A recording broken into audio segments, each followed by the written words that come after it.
안녕하세요. 주간 증시 한유비입니다. 네, 안녕하세요. 이번 주 미국 증시에 있었던 주요 소식들 저희가 함께 제공해 주신 자료들 바탕으로 핵심만 좀 뽑아서 전해드릴게요. 네, 좋습니다.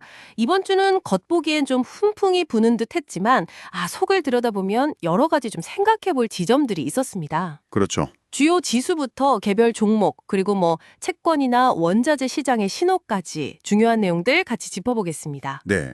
먼저 시장 전반적인 분위기. 이건 아무래도 미중 무역 협상에 대한 기대감.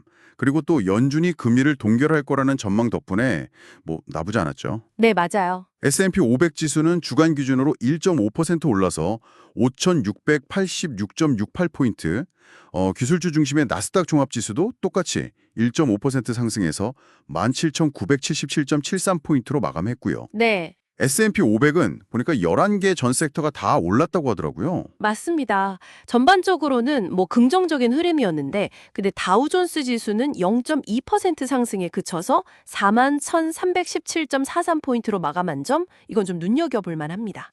상승폭이 좀 작네요, 상대적으로. 네, 같은 상승 분위기 속에서도 이 전통 산업 비중이 높은 다우 지수는 상대적으로 좀 힘을 덜 받았다는 건데요.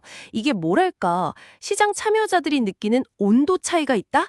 이런 신호로 해석될 수 있겠죠? 그 온도 차이는 개별 기업들 주가 움직임 보면 더 확연했던 것 같아요.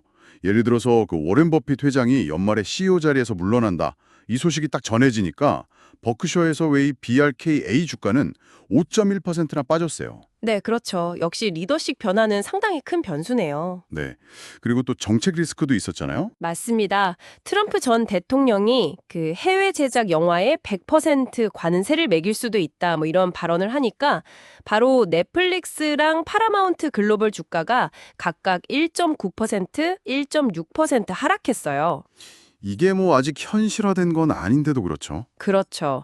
그 가능성만으로도 투자 심리가 이렇게 위축될 수 있다는 걸 보여주는 거죠. 반면에 또 아주 분위기가 좋았던 것도 있었죠. CBO 글로벌 마켓 CBOE는 거래량이 늘면서 2.33% 상승했고, 네, 거긴 괜찮았죠. 특히 그 차량 공유업체 리프트는 역대급 이용자 수랑 매출 기록했다 이런 발표 나오니까 주가가 무려 28.1%나 폭등했어요. 네, 엄청났죠. 그런데 또 여행 플랫폼인 엑스피디아는 앞으로 여행 수요가 좀 둔화될 거다 이런 전망 때문에 7.3% 하락했습니다.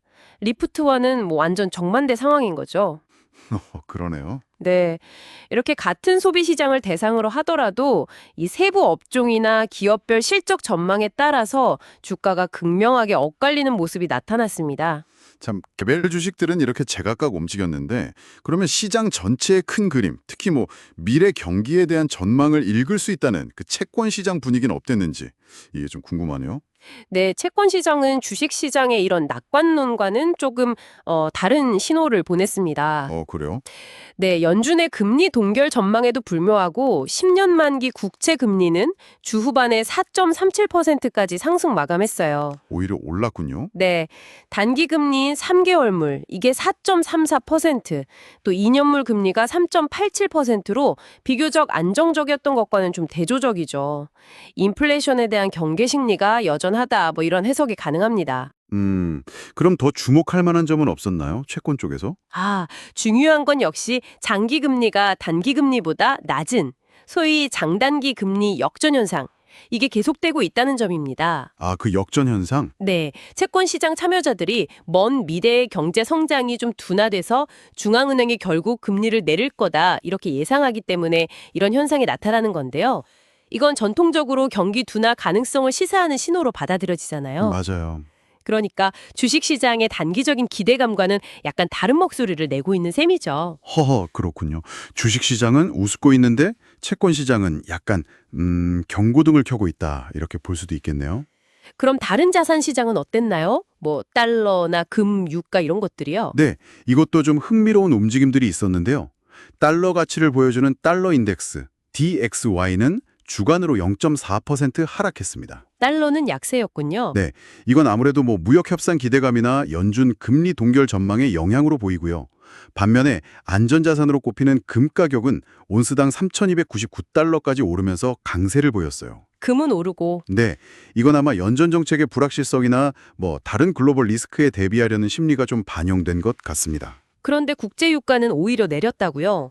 서부 텍사스산 원유 WTI 기준으로 배럴당 58.29달러로 마감하면서 주간 2% 넘게 하락했죠. 맞습니다. 유가는 그 오펙 플러스, 그러니까 석유 수출국 기구랑 주요 산유국 협의체, 여기서 증산을 결정했고 또 글로벌 경기 둔화에 따른 원유 수요 감소 우려, 이런 게 겹치면서 하락 압력을 받았습니다. 아하, 결국에는 달러 약세, 금값 상승, 유가 하락, 이렇게 각기 다른 방향성은 각 자산 시장에 영향을 미치는 그 고유한 동력들이 복합적으로 작용한 결과다, 이렇게 볼 수 있겠습니다. 네, 그럼 정리를 좀 해보면 이번 주는 표면적으로는 미중 무역 협상 관련해서 좀 긍정적인 발언? 트럼프 전 대통령의 관세 인하 가능성 언급 같은 거요.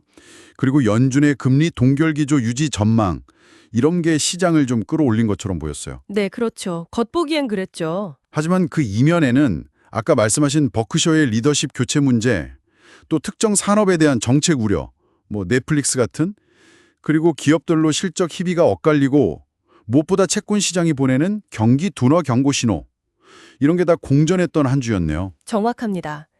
그 단기적인 호재에 반응하는 주식시장하고 좀 더 긴 호흡으로 잠재적인 위험을 반영하는 채권 시장 간의 시각차가 좀 두드러졌다, 이렇게 정리할 수 있겠습니다.